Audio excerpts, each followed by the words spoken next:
So back in 1982, Ray Dalio went on national television and basically, you know, confidently predicted the total collapse of the global economy. Right. Just completely put it all out there. Yeah, exactly. He had looked at all the data, run all his numbers, and declared that a massive depression was just, well, entirely unavoidable. Which is pretty bold. Super bold. But the thing is, he was so wrong that he ended up losing his entire company. He had to fire his closest friends. Oh, wow. Yeah, and he eventually went so broke he had to borrow like $4,000 from his dad just to pay his family's regular household bills. Man, that is just brutal. Right, and it was the exact bottom of the market right before one of the biggest economic booms in history. Talk about bad timing. Yeah, exactly. But, you know, today, Dalio's a billionaire. He's widely considered one of the most successful investors of all time. Yeah, he really turned it around. He did. And today, based on this massive stack of recent interview transcripts we're doing a deep dive into, he is actually predicting a major systemic collapse once again. So I guess the obvious question for you listening is, well, why should anyone listen to him this time around, right? Really? Like, why trust the guy who was so spectacularly wrong before? Well, you listen because that catastrophic failure in 1982, it forced him to fundamentally change how he looks at the world. Okay, how so? He realized that holding a really strong opinion that turns out to be wrong is, I mean, it's the greatest tragedy a decision maker can face, Yes, suffer. especially if, you know, your ego prevents you from correcting it. All right, the ego trap. Exactly. So he basically built a system to completely strip away his own biases. He became what you could call like a hyper-realist. A hyper-realist, I like that. Yeah, so instead of looking at current events through the lens of how things, how they should be, he started looking at the world purely as this mechanical engine of cause and effect. Just stripping the emotion out of it. Totally. Because if we want to understand the terrifying headlines we're seeing today, you know, banks failing, inflation, the threat of global war, we have to look at the world not as a daily news panic, but as a repeating historical pattern. Right. And actually, just a quick heads up to you listening before we really map out that pattern. Just call. Yeah, Dalio's data points directly at some incredibly heated political divides today. Very heated. We're talking about the massive rise in fierce populism on both the political left and the right, plus the escalating military and economic tensions between the U.S. and China. It's heavy stuff. It is. So we just want to be clear that we aren't here to pick sides, and we certainly aren't endorsing any specific political policies. Right, definitely not. Our mission in today's deep dive is simply to map out his mathematical framework exactly as he presents it in our sources. Yay. Just impartially, so you can use those hidden mechanics of history to, you know, anticipate what's coming next for your own life and career. And to map that out, we really have to start with the fundamental architecture of Dalio's worldview, which is what he calls the big cycle. The big cycle. Okay. Yeah, so by studying the rise and fall of empires over the last, 500 years, he identified this distinct cycle that lasts roughly 80 years. Which is not a random number at all. No, not at all. 80 years is basically a typical human lifespan. Right. Which means the generations that build an empire from scratch through, intense struggle, they are dead by the time the empire reaches its peak. Oh, wow. I never thought about it like that. Yeah, it leaves the society run by people who have never actually experienced the brutal realities of building wealth. That makes so much sense. And Dalio identifies 5 major forces that drive this 80-year cycle. Right? Yes. So first you have money and debt. That's the economic engine. Second is internal conflict, which is the social friction, like this severe polarization between political factions. Right, the stuff pulling us apart from the inside. Yeah. Exactly. Third is external conflict, the great power competition between rival nations. Fourth involves acts of nature, so droughts, floods, pandemics, things totally outside our control. Yeah, the wild cards. And the fifth force is human inventiveness, or basically technology. And when you track those 5 forces over half a millennium, you see this really clear historical arc of empires passing the baton to one another. Passing the baton. Like a relay race. Exactly. The cycle really crystallized with the Dutch around the year 1500. Okay, the Dutch. Yeah, they didn't just stumble into global dominance, they literally invented capitalism. Wait, really? Yeah, they wanted to send merchant ships around the world, but the cost and the risk of a ship sinking were, far too high for any single person to bear. Right, losing a whole ship would bankrupt you. Totally. So they invented the first stock market to socialize that risk, and that financial innovation gave them the capital to build a global empire. That is fascinating. Yeah. But, I mean, the Dutch eventually overextended, right? They took on too much debt, fought expensive wars, and ended up passing the baton to the British Empire, Right. who then followed the exact same 80-year trajectory, ultimately passing the baton to the American Empire, which is, well, now facing the rise of the Chinese. Yep, it's that same pattern. And the underlying mechanism driving that baton path, like the ultimate leading indicator of whether an empire is rising or falling, is education. Education. Not military, not money. Exactly. Broad-based public education is the absolute bedrock of the big cycle. Why is that the leading indicator? Well, if you only educate the elite 1% of your population, you are literally leaving 99% of your potential Einsteins and Steve Jobses on the table. Oh, that makes total sense. The Dutch figured this out early. When you draw from the largest possible pool of talent, that brainpower translates directly into inventiveness. Right, the fifth force. Exactly. Yeah. Inventiveness creates economic competitiveness, and economic dominance eventually funds unparalleled military strength. Okay, let's unpack this for a second. It's almost like watching an athlete age, right? Yeah, that's a good way to look at it. Like, it's not a mystery that winter follows autumn, or that an 80-year-old body has completely different vulnerabilities than a 20-year-old body. Right, the joints start to ache. Exactly. The cartilage wears down, the recovery time slows. We just absolutely refuse to believe our own society can get old like that. We really do. And the irony is, success breeds the very complacency that destroys it. How so?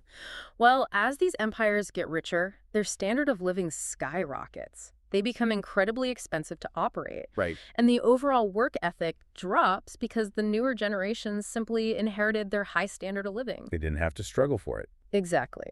So to fund this increasingly expensive lifestyle without putting in the same grueling production, the empire starts printing money and taking on massive debt. They essentially mortgage their future to maintain the illusion of their peak. Wow. Which means we really need to look at the diagnostic X-ray of where we are right now. Because Dalio maps this big cycle into 6 distinct stages. And based on these sources, his data strongly indicates the global order is currently transitioning from stage 5 into stage 6. And stage 6 is not where you want to be. No, it's not. It traditionally involves severe debt crises, war, and systemic restructuring. Let's actually look at the debt symptom first. Okay. Because Dalio points to the recent collapse of Silicon Valley Bank as a textbook indicator of this stage 5 sickness. Right, SVB. And that collapse wasn't a freak accident. It was the mathematical collision of fractional reserve banking and a massive global debt bubble. Right. It was bound to happen. Yeah, because for years, money was essentially free. Interest rates were near zero. So banks took the cash depositors gave them and bought massive amounts of government bonds, which, are generally considered the safest investments on earth. Okay, let's put a pin in the textbook jargon for a second and look at the actual mechanics of why that blew up. Sure, go for it. Imagine you buy a $100 bond from the government that pays you $1 a year in interest. But then inflation hits. Right. So to fight inflation, the government raises interest rates and starts issuing new $100 bonds that pay $5 a year. Making the old ones look pretty bad. Exactly. Yeah. Suddenly, nobody wants your old $1 bond. If you want to sell it to someone else, you have to offer it at a massive discount, maybe for just $60 to make it worth their while. That is the exact mechanism of a duration mismatch. Duration mismatch, right? If the bank could just hold those old bonds for 10 years until they matured, they would be totally fine. But fear entered the market. Right, the bank run. Exactly. All the tech companies and depositors showed up at SVB on the exact same day, demanding their cash. And the bank didn't have the cash on hand. No, so they were forced to sell those old bonds today at a massive catastrophic loss. They literally went broke in an afternoon. It's wild to think about. And to stop that panic from spreading to every other bank, the government has to step in and implicitly guarantee the deposits, which often involves printing more money. But, as we know, printing money devalues the currency you already have in your pocket. It drives up inflation. Exactly. Yeah. So the cost of eggs, gas, rent, it doubles, which fundamentally crushes the buying power of the middle class. And when you systematically crush the middle class, people don't just sit quietly. No, they get angry. Really angry. And that economic pain feeds directly into the second symptom of stage 5, which is internal conflict. Right, the social friction. We are currently looking at the largest wealth gaps since the 1930s, and extreme wealth disparity produces fierce, uncompromising populism. Everyone is just so polarized. Totally. The political far left and the far right stop seeing each other as colleagues with different ideas, and they literally start seeing each other as existential enemies. Because people feel the system is entirely rigged against them, so the very idea of political compromise becomes, like, toxic. Exactly. And Dalio actually points back to the French Revolution as a terrifying precedent for this. Oh man, the French Revolution. Yeah, he notes that when the wealth gap finally snapped the social contract in France, it wasn't the radicals who got the guillotine, it was the moderates. Wait, really? The Yeah. moderates? Yeah. When a society fractures this deeply, the middle ground actually becomes the most dangerous place to stand. That is deeply unsettling. It is, and we can see a very clear modern manifestation of this fragility in the United Kingdom right now. Okay, the UK. The sources highlight the UK as being in a highly precarious position in the cycle right now. They are burdened with exceptionally high national debt and severe internal social conflict. So all the symptoms. All of them. And the immediate symptom is that capital is fleeing. They are experiencing a massive loss of millionaires who are, moving their wealth elsewhere. Right.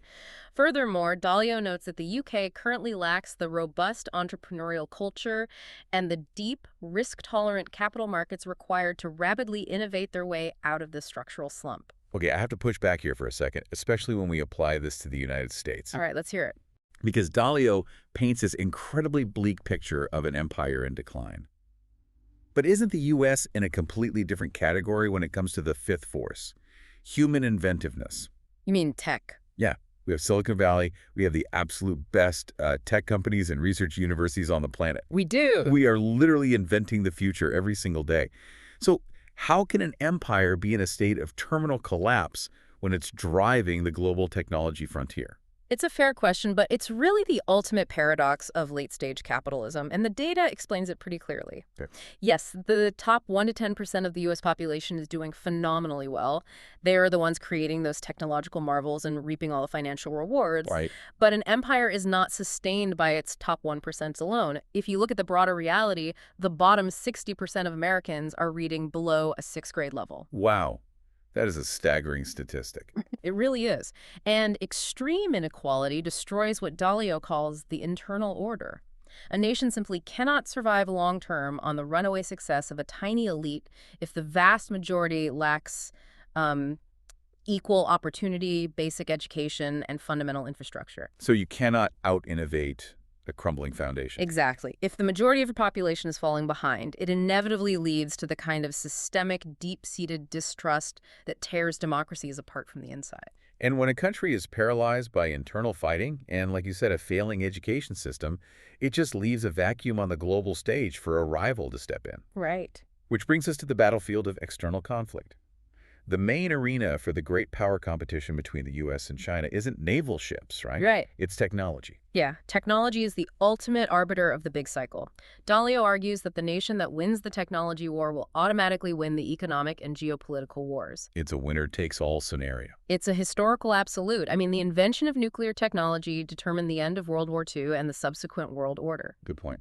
So today, the nation that achieves dominance in artificial intelligence and quantum computing will dictate the next century.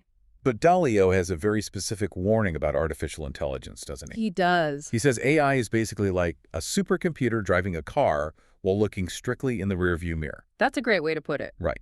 It is unparalleled at processing massive amounts of historical data and perfectly memorizing every bump in the road we've already passed. That's essentially what machine learning is. Right.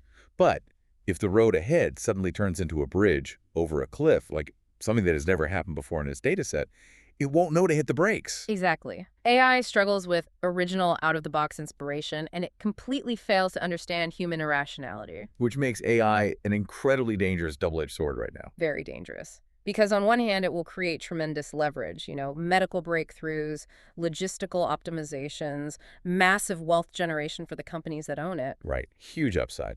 But on the other hand, it is going to displace jobs at an unprecedented scale. Oh, yeah. And if we connect this back to the symptoms we just discussed, replacing millions of middle-class jobs with automation is going to drastically worsen the exact wealth gaps and internal conflicts that are already tearing the social fabric apart. So what does this all mean for us?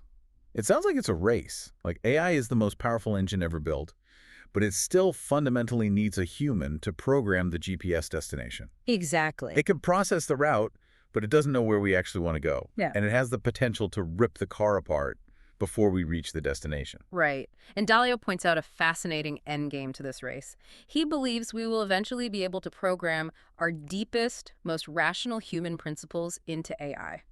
Meaning what, exactly? Meaning allowing it to make better, less emotionally compromised decisions than we do, even for things like raising a child or medical diagnoses. Wow. Oh, but the catch is, if we don't simultaneously implement a massive societal safety net to handle the immediate economic fallout of all that job displacement, AI will simply accelerate our slide into the violent, chaotic phase of the cycle. So it could break the internal order of the empire far faster than it can actually optimize it. Precisely. Man, facing a global debt crisis, the threat of geopolitical war, political radicalization, and an AI revolution all at the exact same time is, frankly, terrifying. It's a lot to take in. It is. But the point of this deep dive isn't to leave you, the listener, in a state of existential despair. No, definitely not. The point of understanding these massive historical gears is so you can actually navigate them. So let's pivot and look at how Dalio suggests individuals can actually survive and thrive when the big cycle turns hostile. And to really understand his solution, we have to go right back to that 1982 abyss moment we started with. Right, when he lost everything. Yeah, when he lost everything due to his own blind arrogance, he didn't just try to hustle and make the money back. What did he do? He developed a completely different operating system for his mind, which he summarized in a really simple formula. Pain plus reflection equals progress. Pain plus reflection equals progress. It's easy to say, but incredibly hard to do. Oh, absolutely. Think about this for a second, to you listening. How do you handle being completely publicly wrong about something important? Most people don't handle it well. No, they don't. Yeah. Do you let your ego take over? Do you double down, get defensive, and fight the data? Or do you step back, admit you have a blind spot, and actively ask someone much smarter than you to stress test your logic? Well, Dalio chose the latter, and he built his massive hedge fund, Bridgewater Associates, on a culture he calls an idea meritocracy. Idea meritocracy. Yeah, he engineered an environment based on radical open-mindedness and the art of thoughtful disagreement. He realized his own brain was his biggest liability. Which is a crazy thing to admit. Right. So he actively sought out the smartest people who vehemently disagreed with him just to illuminate the blind spots in his own thinking. But dealing with that much constant disagreement and managing the stress of global financial markets, I mean, that requires a ridiculous amount of emotional control. It really does. And Dalio credits a very specific practice for giving him that capability, right? Transcendental meditation, or TM. Yeah, he's a huge advocate for TM. And he explains how it actually works mechanically. Right. It's not just sitting quietly and thinking peaceful thoughts. No, it's very biological. Right. TM physiologically shifts your brain out of the amygdala, which is the primitive emotional fear center, and into the prefrontal cortex, the logical center. It physically aligns your conscious, logical brain with your subconscious. Exactly. Because when you are operating out of fear or ego, you basically have tunnel vision. But when you use meditation to step out of that amygdala hijack, you can view reality calmly, almost like looking at a chessboard. Right, without all the panic. Exactly. You stop acting purely out of anxiety or childhood trauma, and you start seeing the geopolitical and financial pieces on the board for what they actually are. And stepping back to look at the entire board allows you to see what he calls the life arc. The life arc is fascinating. It really is. Dalio observed that human happiness isn't just this straight upward line as you get older. It actually dips to its absolute lowest point between the ages of 45 and 55. Which makes sense when you think about it. It really does. Yeah. That is the era of maximum friction.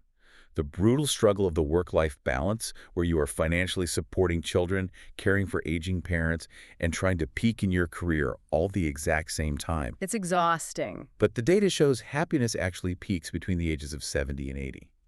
You finally have freedom again, you have perspective, and your focus shifts entirely from acquiring your own success to helping others achieve theirs. Which completely redefines what success even means, right? Especially for someone who spent their entire life mastering hypercapitalism. Totally. Dalio explicitly notes that once your basic physical security is met, like once you can pay the bills and feed your family more money, absolutely does not buy more happiness. It just doesn't.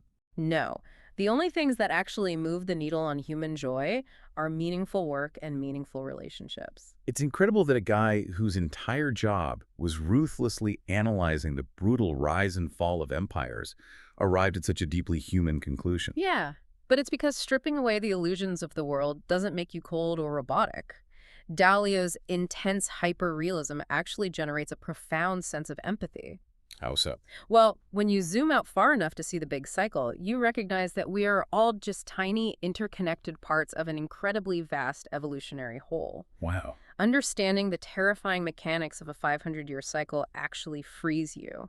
It removes the daily panic and allows you to focus your energy entirely on the community and the relationships that matter right now, in the present moment. So just to pull all of these threads together, we've zoomed out to look at the massive 500-year cycle of empires rising, overextending, and collapsing under the weight of their own debt and internal anger. We've zoomed in on the fragile state of the global economy right now, the hidden tax of inflation, and the double-edged sword of the AI tech race. We covered a lot of ground. We did. And finally, we brought it right down to the individual level, how to rewire your brain to turn crushing failure into progress. And this matters to you because understanding these mechanical levers allows you to anticipate when the market is going to turn. Absolutely. It helps you choose the right geographic place to live to avoid the worst of the internal conflict. And most importantly, it gives you the tools to build an unshakable, principle-driven life, regardless of what stage of the historical cycle the world is currently suffering through. Exactly. And I want to leave you with a final lingering thought to mull over as you watch the news this week. Right, what is it? Well, we've discussed Dalio's observation that human empires die because democracies are deeply vulnerable to the emotional chaos of populism, right? And autocracies eventually shatter because of brittle, inflexible ego. Right, human flaws. Exactly. But we also discussed his belief that we can eventually encode our highest, most rational human principles into artificial intelligence. Oh, I see where you're going with this. Yeah, so if human beings consistently allow ego, emotion, and greed to tear apart empires every 80 years, like clockwork, and if AI can eventually process our very best principles without suffering from our worst emotional flaws, Wow. could the next great world superpower be governed not by a politician or a president or a parliament, but by an open-source, perfectly principle-aligned artificial intelligence? Now that is a thought that changes the entire map. As you navigate the chaos of the cycle this week, we encourage you to stay radically open-minded, deeply question your own certainties, and embrace your next moment of pain as your greatest opportunity for progress.